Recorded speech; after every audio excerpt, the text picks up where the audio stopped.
How are we doing, guys? Moose here for episode number 18 of our West Ham United career mode.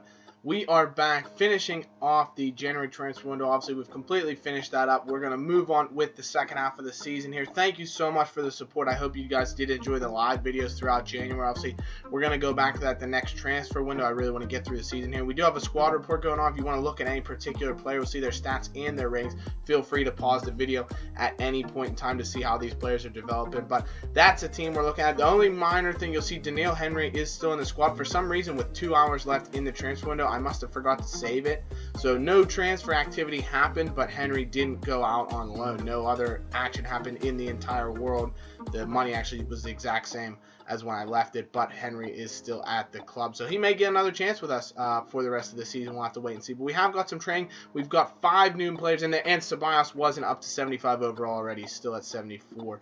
But Masana and Aldair, some youth boys in there. Ceballos, Iorfa, new guys we brought in, youngsters, as well as Jack Butland, the goalkeeper, all going to be able to get some training under their belt because of the fact that we have so many young guys. We want to space it out now as opposed to focusing on 1 or 2. But big matchup now coming up against Southampton. They've been struggling a bit this season. You can see they have Morgan Amalfitano in the team, who we did sell to them in this past transfer window, looking to make an impact and show us maybe why we shouldn't have gotten rid of him. But take a look at the table. Southampton really struggling. They're 19th in the relegation places, but they are only 7 points off of 9th, despite being 10 places behind 9th. So couple of wins here and there, and they could make a big turnaround. As you can see, Jack Butland, the £10 million signing from Stoke City, will be making his debut. I've given him the number 1 shirt. Randolph's been bumped down to number 12, I think, and Butland will take that number 1. He is our number 1. We want to show that to him. But Southampton, very similar team to what they came into the season with. As you can see, Amalfitano will be out wide right for them. Dangerman, the Classy's very good from holding midfield. Jay Rodriguez and Shane Long up front, men to watch out for. As for us, you can see we'll have Butland in goal. That's the big notable point. Similar back four to what we're used to. Tompkins will be playing at right back. Keontae and Obiang in holding midfield. Lanzini, Morales, Payet, and Sacco leading the line. So plenty of our big guns in there looking to do some damage coming out against Southampton. And this is just a great start for Butland, showing that he's very active off his line, does very well to clear the ball away on a good Southampton through all early on. Bono with a very good chance on a whipped-in ball from Payet in the 8th minute, but unfortunately for us, Stecklenburg makes a very good save. And it would be a game of some chances going back and forth. Gaston Ramirez on the ball, back into Shane Long, and some really good chances. I have again switched slider sets. If you go, I'll put a link in the description to the Operation Sports Community sliders. I'm using the set N that they had just come up with before I started playing this round of matches. So that's what we're using here in this entire episode in terms of gameplay settings and what have you. And it really gives a realistic flow of the game. You can see there's a ton of chances, but it is similar to a regular football match. They're not all going to be taken gloriously. It's still 0-0 until Southampton pick up the ball in the 41st minute. Gaston Ramirez goes through. Butland comes out to challenge, and it's a simple finish for the Uruguayan central attacking midfielder off of a free kick. The set piece does us in. It's a good flick on, and it's just a terrible horror tackle that completely missed the ball. Allowed Ramirez to go straight through, and unfortunately does beat Butland. Another good chance is Morales gets ahead on the ball, and it's a simple save for Stecklenburg yet again. But we are creating chances. Obiang goes down here on a challenge from, I believe it was Cedric, comes in, and the referee says, you know what, that's disgusting. See you later. The right back, Cedric, formerly of Sporting Lisbon, does get sent off in the 45th minute. So despite being down 1-0, we're going to have a really big chance to get back into the matchup. And we look to take it very early on, just following the red card. Obiang goes through, finesses it on goal, and just puts it off the inside of the woodwork. He beats Stecklenburg, but can't beat the old upright. Unfortunately, he's not able to score. Lanzini with another good chance in stoppage time, and Stecklenburg with a phenomenal save to keep Southampton 1 goal to the good. And set pieces would be our downfall yet again. The ball played in to Jay Rodriguez, and that is an absolute stunner of a finish from their number 9. He takes the ball down and blasts it past Jack Butland, and once again, a set piece does us in. It's a great finish, and Southampton, 10-man Southampton, is up 2-0. Another good chance here, and it's just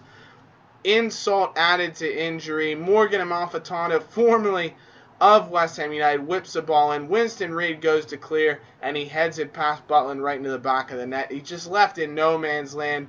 Winston goes to clear it for us, and unfortunately puts it right, nods it into the corner. It's a striker finish, you have to say, but into the wrong net. Payet, though, goes through in the 64th minute. He's brought down, but they say that the man did get just a bit of the ball, and unfortunately we don't win a penalty to try and get back in the game. Noble with a good chance as he's come on late in the matchup, but unfortunately his finesse shot goes just wide of the goal. And as it looks, we are falling to an absolutely terrible, terrible result. And compounding on that is James Tompkins going in. He's already on a booking. He's just been a bit rash, and he's picked up a second yellow for taking down the Southampton man. He will be sent off, and that's how the game would finish. So unfortunately, we start off the episode with 3 points dropped away from home. Southampton put in a comprehensive performance. We had a ton of chances, no question about it, but we weren't able to do anything in terms of our finishing. Really, really shocking in front of goal, and unfortunately, it cost us in terms of the performance. Nobody with any good range. You can see across the board just a very, very poor effort all around from the team, and one that we really, really need to bounce back from. But following that, you can see even worse. Kevin Morales picked up an injury. He'll be out with a bruised shoulder. He'll be out for 5 days, which could rule him out of our next matchup as we have to take on Manchester City. We also see Tompkins will be out for one match because of that red card he picked up in the last matchup. And Lanzini's happy with his playtime. Lanzini's been playing very well of late, and we hope to see him keep it up. As you can see, we're going to go back into the training. Hopefully we can get some growth in terms of our players. I want to see Ceballos going up. Butland especially, I want to get him up around 80 if possible at the end of the season. We need that 80-rated goalkeeper to hold us strong at the back. But Masana does go up to a 67. He's still in our youth team, so he's a player that I would like to bring into the first team at some point, probably starting with next season. But we're going to train him up as much as we can until that time. He looks like maybe another good striker option. But big matchup at home at the Bowen. We beat Manchester City away at the Etihad, so we're looking to do the exact same here at home at the Bowen. We need a victory. We're struggling as of late, picking up some draws. We drew with Bournemouth. Obviously, we lost to Southampton. City now ahead of us in the table. We're slipping down to 6th, joint level 5th with Aston Villa, while City sit in 3rd place. As you can see, they've been buoyed by the signing of De Bruyne from Wolfsburg. He's got 10 goals. Payet does have 8 for us to sit 5th in the Premier League, but De Bruyne has been running the absolute show for Manchester City through the middle. And you can see some more new boys coming in. Callum Wilson coming in for his West Ham United debut. Valencia instead back in the lineup. Noble back in the starting lineup. Jenkinson comes back at right back as well, with Tompkins being suspended. So some players definitely going to get their opportunities here, no question about it. Callum Wilson especially, we've brought him in because none of our strikers have really impressed all season, and he wants to do a job for us. Boney will be his counterpart up front for City. You can see Aguero on the bench, but some fantastic players still in there. De Bruyne, Sterling, Yaya Toure, guys we're definitely going to have to watch out for, and they try and make us pay early on. Sterling into De Bruyne, and that man we mentioned just prior to the game getting underway makes us pay in the 4th minute. It's a clinical finish from the red-haired midfielder. It's always a Belgian. I hear that phrase time and time again. It's a great finish. We need Tim Howard in goal if we're going to be stopping Belgians, I'll tell you what. But unfortunately, we do go 1-0 down into the 34th minute before our first real chance as Chiante heads the ball over the goal and doesn't trouble the City goalkeeper. But Payet then in the 40th minute tries to skip past the defense, whacks one towards goal, and it's a great save by Joe Hart to keep out the lash from the French midfielder. Very good strike from our top performer this season, looking to get us on the score sheet. Another chance as we range forward here. We've been dominant on the ball in the half, but we are 1-0 down, unfortunately. Payet in on the ball, finds Callum Wilson. He skips past Otamendi, goes to striking, and what a finish from Callum Wilson, the former Bournemouth man. He's been brought in for £6.5 million, and he's making good on that investment from Moose straight away. What a finish. Just absolutely thumps it into the top right-hand corner with his left peg. Beautiful finish from Callum Wilson, and just like that, we're all square at 1 apiece. He's brought things back to level pegging. Fantastic strike from Callum Wilson, and he looks like he could be the man to take us to the next level if he can keep up that goal scoring form. But early chance in the second half for Manchester City forces Butland into a good save of the header and keeps things level where they stand. But Valencia's gone through in the 58th minute. He takes on Company, skipped around his man, he's gone down, Company's taking him down, and one Belgian goal at the other end sees a Belgian foul at his own defensive end. The captain of Manchester City takes down Valencia, and that means our captain, Mark Noble, one of the best penalty takers in the league, will step up and slotted away. It's a perfectly taken penalty in the top corner of the goal, and we've gone from 1-0 down just 4 minutes in to a 2-1 advantage in the 59th minute. It's a great turn of events. We've looked very good for the lead. It's well deserved, I think, and we're good for the 3 points at this point. We've been playing very, very well. We've deserved it on the balance of the chances, and just like that, we've gotten our lead. Noble with his 4th goal in the league. I think most of them are on penalties, if not all of them, but he's really been playing very well. Good chance for De Bruyne yet again, but Butland comfortable in making a save until this 74th minute. Lovely work ball into De Bruyne, and he thumps it with his left foot.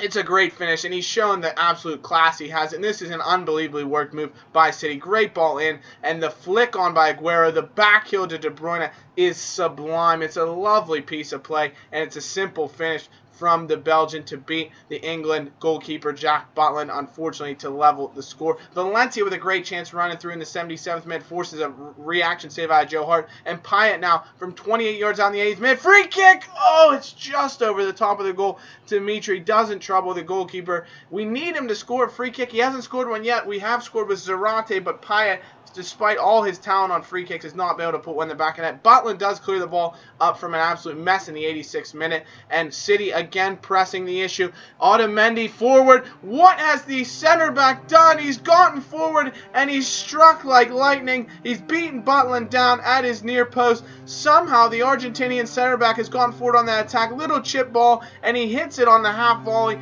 Butland with no chance, and just like that, things have gone from bad to worse for West Ham United. It's going to be points dropped if we can't find the equalizer. Ceballos whips the ball, and he's come on for his debut with West Ham, finds Jenkinson on the 1-2, and unfortunately the right back's header is not clinical. He's not known for his goal scoring, and that would be the final chance of the match. A 3-2 loss to Manchester City. They dominated possession, but on the balance of the chances, I really think a draw would have been a fair result. Unfortunately, it wasn't to be, and it's 3 more points down the tubes. That's 1 point in our last 3 matches. We're really struggling to draw, and 2 losses on the trot. Not a great performance in general. Wilson, I thought, was fantastic. Really showed why he's a great player for us, and Noble was sublime in the center of the park. But another loss, and it's a West Ham United slide down the table in the new year. Where have we heard that before? We need to correct it as soon as we can. We will be away at Carrow Road taking on Norwich in the 3rd game of this episode, and that's where we're going to need to turn around. We've been given a ton of players' chances in this episode, and you're going to see a few more. Ceballos, our new left midfield signing from Batiste, the youngster. He's 19 years old, but 74 overall is going to get a chance. And as you look at the table, we're in 8th position now. We've gone from 4th to 8th in one episode, 37 points. We need a win to turn things around here. 8th, honestly, would be a respectable finish, but with the team we've composed with these signings, I think we want to be pressing for at least a European place, possibly. We want to be playing Europa League next season. 6th is my ultimate goal, so we need to turn around. It's being very, very tough right now. We're going to give some more chances. Ior for the youngster with his first Premier League start for us. You can also see Obiang's come back in the team. Alex Song is going to get a shot. Antonio's come in. Ceballos, Zarate, and Carroll leading the line, because we are playing this matchup for the first time in, I believe, 3 days after the City game. So we have a ton of tired players. And Obiang skewers an absolute golden opportunity to give us an early 1-0 lead. His first shot was blocked, and the rebound he puts well wide of goal, unfortunately. But in the 12th minute now, another good chance as Song runs through. Plays the ball wide to Danny Ceballos. Great fake shot to Dancer on Redmond, who's not exactly known for his defensive capabilities. But John Ruddy with a fantastic save. And Norwich counter us the other way in the 27th minute. Ball into Hooper, and it's an unbelievable save from Butland. Finally might be making good on that transfer. He's given up 6 goals in his first 2 appearances in net for us, but that is another big, big save. We haven't exactly given him the kind of defensive background he needs. Iorfa with a marauding run plays into Zarate. First time ball into Carroll, and he's headed it in. Sir Andrew, Lord of Carroll, has given us the lead as he looks to make a name for himself and prove that he should be in the team. We contemplated maybe getting rid of him in the transfer window, but he is trying to prove that he is that physical specimen that we need in the lineup from time to time with a great finish. He wins the ball through the air. It's a lovely whipped-in ball from Zarate, and it's a clinical header into the back of the net. Carroll, though, the second time is not the charm. Zarate plays him through on another counterattack, and unfortunately, he's not able to finish with his feet like he did with his head, but we're still holding on to that 1-0 lead into the second half. 63rd minute, Cresswell, lovely bit of 1-2 connection with Ceballos. Carroll tries to flick it on. Unfortunately, puts it into the side netting from a really, really tough angle that it would have been to score from. Another chance in the 69th minute. Payet's come on for the youngster Sabas. Whips it in to the head of Andy Carroll, and it's a great save by John Ruddy. Carroll's been an absolute monster in the air for us today, and he's looking like he's good for another goal possibly. Ruddy with a good punch from the ensuing corner, out to Alex Song. He bangs it from range, and Ruddy with a fantastic save on the former Barcelona midfielder, or the Barcelona loanee, we should say.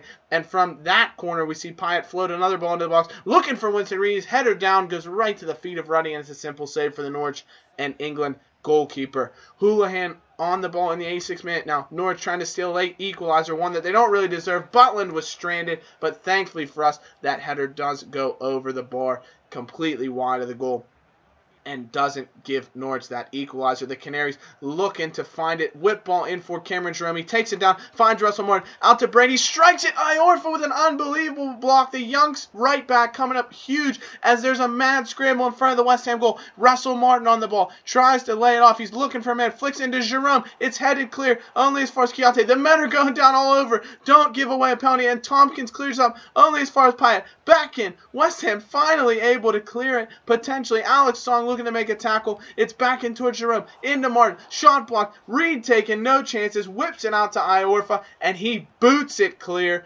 thankfully for West Ham United. And that was the last chance Norwich would be able to muster. It was an absolute danger, but thankfully we do hold on for a dramatic 1-0 victory and 3 points to stop the slide down the table. It's a great performance. Iorfa was man of the match for me. He was unbelievable, no question about it. Two other big notable performers. Alex Song was fantastic when being reinstated into the midfield, so he deserves another chance, I think, in the line. And of course, Andy Carroll was phenomenal. I think maybe even a Carroll-Callum Wilson partnership in a 4-4-2 or a 4-2-2-2, something of that nature, could be very dangerous. But that's going to be it for this episode, guys. I really hope you have enjoyed it. Thanks so much for watching. As always, leave a like. It's much appreciated and lets me know you are enjoying it. Subscribe if you are new to the channel. And as always, thank you so much. I'll see you guys in the next episode. Take care. Bye-bye. Like we always do with this time.